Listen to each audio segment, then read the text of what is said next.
Izglītības un zinātnes ministrija piedāvā. Radoša, ražīga un augstu vērtēta visā pasaulē. Tāda ir mūsu Latvijas zinātne. Šis būs aizraujošs stāsts par dažiem tās sasniegumiem, kuri paveikti valsts pētījumu programmās.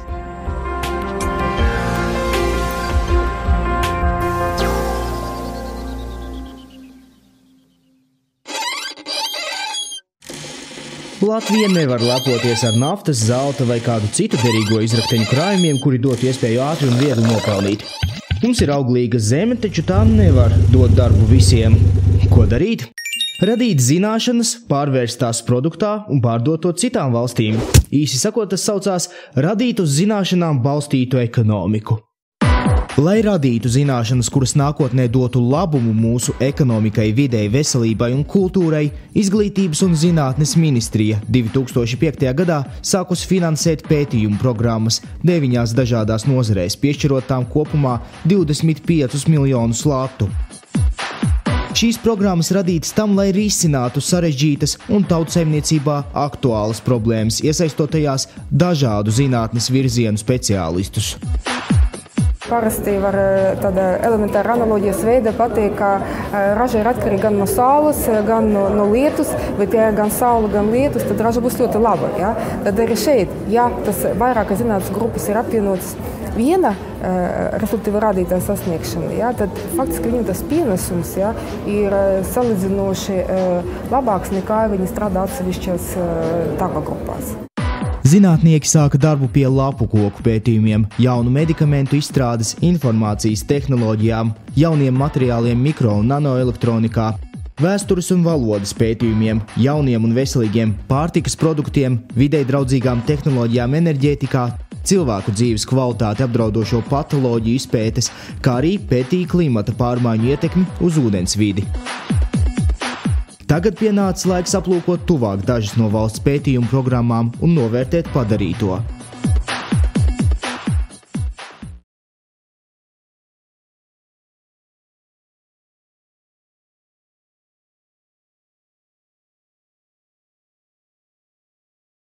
Mūsu zaļais zelts. Tā mēs mēdzam runāt par Latvijas galveno dabas bagātību – mežu.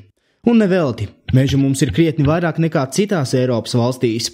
Uz vienu Latvijas iedzīvotāju ir teju 1,5 hektārs meža. Eiropas vidējais rādītājs ir 4 reizes mazāks. Tas, ka meža mums ir daudz, nenozīmē, ka ar šo bagātību varam rīkoties neapdomīgi. Cērtot labākos kokus ātri vien varam palikt pie sasistas silas. Latvijā mežastrādē ļoti aktīvi izmanto tādus cēlus skujkokus kā priedi un negli. To ciršanas intensitāte ir tuva maksimumam. Turpretī lapu koki tiek izmantoti krietni mazāk. Zinātnieki ir aprēķinājuši, ka Latvijā ir aptuveni 40 miljoni kubikmetru neizmantotas koksnes, taču līdz šim tam pievērsts maz uzmanības, tādēļ Izglītības un zinātnes ministrija pasūtījusi zinātniekiem veikt lapu koku pētījumu programmu.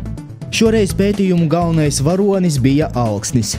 Šis koks līdz šim nevarēja lepoties ar labu reputāciju meža izstrādātāju vidū un tika uzskatīts par savu veidu nezāli, kas nekam citam, kā vien malkai, nav derīga. Tomēr zinātnieki pētījuma programmas laikā pierādījuši pretējo. Alkšņi aizņem vairāk nekā 10 daļu Latvijas mežu. Turklāt atšķirībā no skujkokiem alkšņi ir ļoti produktīvi, tie ir absolūti ātraukšanas čempioni. 30 gados no 1 hektāra var novākt līdz pat 400 kubikmetriem koksnes. Citu koku audzēm, lai saražotu šādu daudzumu koksnes, būs vajadzīgi 60 vai pat 80 gadu. Ja mēs tādu koksnes daudzumu varam izaudzēt bez sevišķas kopšanas, viņš labi atjaunojās ātri un tā tālāk ar atlasājiem. Es domāju, tā ir perspektīva koku suga. Salaspilī Mežzinātnes institūta Silava laboratorijās zinātnieki pētīja alkšņu gēnus un izdevās pierādīt, ka dabā pastāv nevien baltāuksnis un melnauksnis, bet arī abu šo sugu krustojums. Pētījumu gaitā atklājās viena no interesantām lietām, tad dabā pastāv tā saucamie hibrīda augšņi, melnaukšņi un baltaukšņi krustojums, kas aug ļoti ātri, dod ļoti lielus skaistus stumbrus. Zinātnieku atklātajiem hibrīdauksnim piemīt ārkārtīgi daudz labu īpašību, taču tas nav tik izplatīts kā viņu sugas brāļi. Tādēļ radās jautājums, kā šo koku pavairot. Atbildi ir, to var klonēt. Klonēšana notiek šajās burciņās, kurās kokam tiek radīta mākslīga želejveidīga augsne. Te tiek audzēti tā dēvētie izcilie eksemplāri. Mēs varam neierobežotu skaitu augu savairot īsā laikā. Tas ir atkarība no tā, cik daudz tas ir vajadzīgs. Savukārt Jelgavā Latvijas Lauksaimniecības universitātē zinātnieki meklēja augsnim labākos pielietojumus. Šajās laboratorijās ir visdažādākās iekārtas, ar kuru palīdzību tiek pētītas koku īpašības. Augšņa paraugi te tikuši presēti, liekti, blīvēti un dažādos veidos apstrādāti. Secinājumi ir tādi, ka augsni var izmantot dažādu produktu ražošanā, radot šai koksnei milzīgu pievienoto vērtību. Tā, piemēram, no blīvēta augšņa var uzbūvēt superizturīgu grīdu. To nespēj sabojāt pat augstpapēžu kurpes, kuru papēdis uz virsmu rada lielāku spiedienu nekā ziloņa pēda. Tāpat šo koku var lieliski izmantot pirts un dārza mēbeļu ražošanā, un daži Latvijas uzņēmumi to jau sākuši darīt. Kokapstrādes uzņēmums Ošukalns par savu veiksmes stāstu sauc tieši lapu kokus. Alksni un apsi te izmanto pirts apdarsi dēļu ražošanai, bet mazāk kvalitatīvo koksni te pārstrādā taras produkcijā, no kuras tiek ražotas transporta paletes. Aptuveni 10 gadus atpakaļ uzņēmumam radās ideja specializēties tieši apses un alkšņu zāģmateriālu ražošanā. Izveidojās pirmie kontakti ar ārzemju partneriem. Tagad Ošukalns vairāk nekā 90% savas produkcijas pārdod ārzemēs un dod darbu vairāk nekā 200 cilvēkiem. Zinātnieku veiktā koku pētījuma programma laika gaitā varētu iedrošināt uzņēmējus pievērsties aktīvākai lapu koku izmantošanai gan mēbeļu ražošanā, gan enerģētikā. Turklāt līdz šim neizmantotās ātri augošās koksnes aktīvāka izmantošana varētu nākt par labu videi, jo tā pasargātu no izciršanas lēni augošās skujkoku audzes. Tādējādi zinātnieku darbs padarīs mūsu vidi zaļāku, bet mūs bagātākus.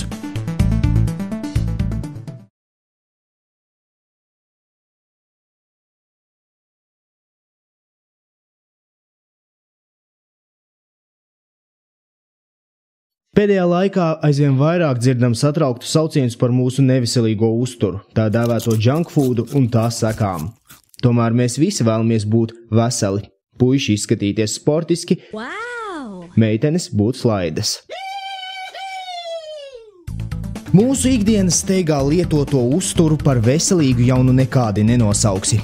Tādēļ viena no Izglītības un zinātnes ministrijas pasūtītajām valsts pētījuma programmām bija veltīti jaunu un veselīgu pārtikas produktu izveidei.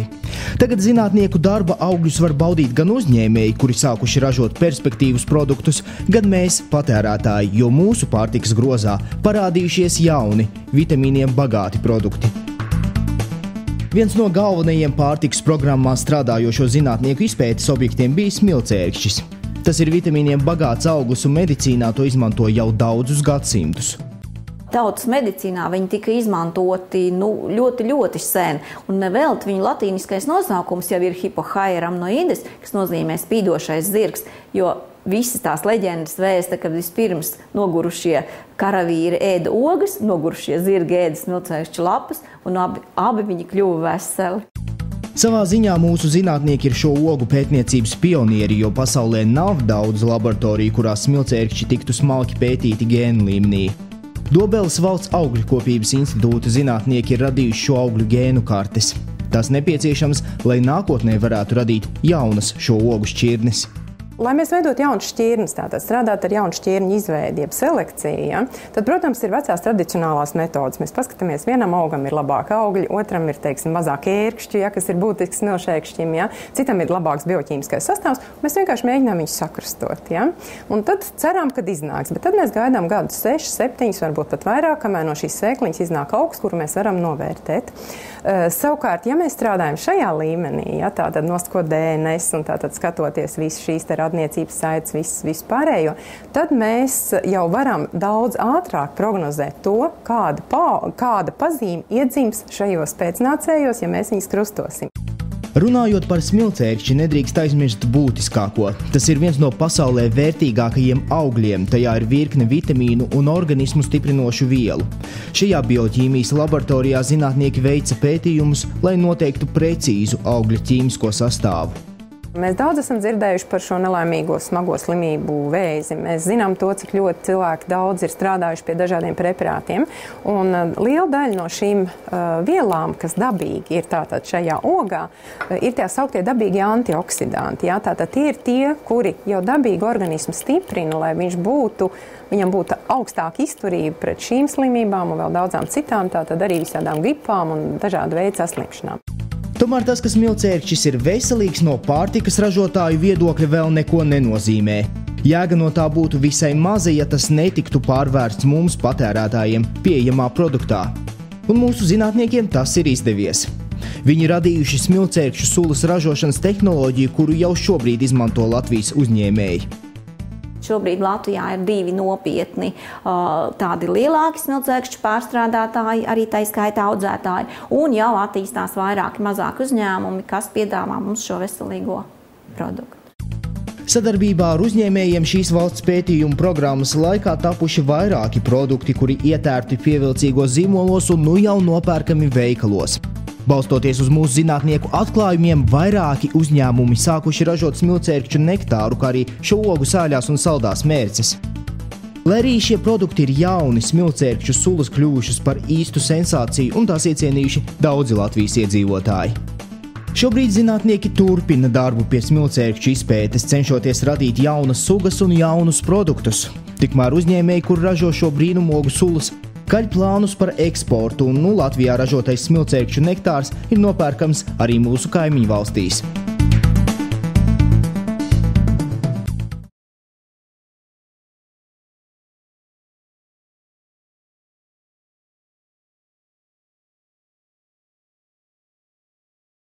Mēs visi mēdzam slimot. Panaceju, universāls zāles, kas ārstētu no visām kaitēm, pagaidām vēl neviens nav izgudrojis. Tad nu nekas cits neatliek, kā vien doties uz aptieku un vaicāt pēc zālēm, kas novērstu klēpu, temperatūru, vēdergraizes vai kādu citu mūsu organismu niķi. Lai būtu medikamenti, ar kuriem mums ārstēties, aptiekām, ko tirgot un uzņēmējiem ražot, vajadzīgi zinātnieki, kuri tos izgudro. Latvijā tādu netrūkst, un tādēļ viena no valsts pētījumu programmām veltīta jaunu zāļu radīšanai. Ielausties globālajā farmācijas tirgu ir daudzu valstu sapnis, un nevelti. Tā ir viena no pelnošākajām ekonomikas nozarēm, tostarp arī Latvijā. Mūsu zinātnieki ir radījuši ap 20 oriģinālu medikamentu, dažus no tiem izplati visā pasaulē. Ik gadu mūsu uzņēmumi saražo zāles vairāku 100 miljonu latu vērtībā, turklāt lielākā daļa, aptuveni 75% produkcijas, tiek eksportēti. Taču pirms sākt pelnīt farmācijā nepieciešami prāvi ieguldījumi, jo šis bizness sākas šeit, laboratorijā, ar labām idejām un neatlaidīgu darbu. Latvijas Organiskās sintēzes institūts, mūsu medikamentu izstrādes flagmanis. Kopš tālā 1957. gada šajās laboratorijās radīti daudzi preparāti. Zāļu radīšana ir ilga un dārga. Process no idejas līdz medikamentam ilgst līdz pat 25 gadiem un var izmaksāt pat $1 000 ASV. Lai saprastu, kādēļ medikamenta radīšana ir tik dārga, jāplūko šī darba ķēde. Vispirms ķīmiķim, kurš grib veidot jaunu zāļu vielu, ir jāsaprot, kas organismā ir sabojājies, salūzis jau molekulārā līmenī, un ko vajadzētu ar savu jauno ķīmisko vielu mēģināt izlabot organismā. Jebkuram medikamentam ir savi mērķproteīni, jeb receptori, uz kuriem tas iedarbojas. Pirms sākt meklēt zāli, zinātniekiem vajag noskaidrot, kuri proteīni ir iesaistīti slimības izraisīšanā. Šie meklējumi var ilgt vairākus gadus.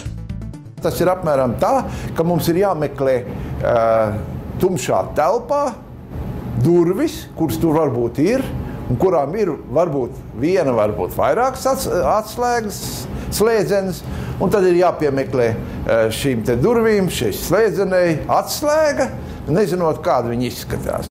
Kad receptors ir atrasts, zinātnieki sāk aktīvo vielu meklējumus. Tie arī var ilgt gadiem, un aktīvo vielu atrašana vēl nebūtu nenozīmē, ka ir atrastas zāles slimības ārstēšanai. Tas, ka viela iedarbojas uz receptoru, nenozīmē, ka tā der cilvēku ārstēšanai. Ar to, ka zāļu viela ir aktīva, vēl nekas nav. Mums ir jāpanāk, lai būtu aktīva un nekaitīga.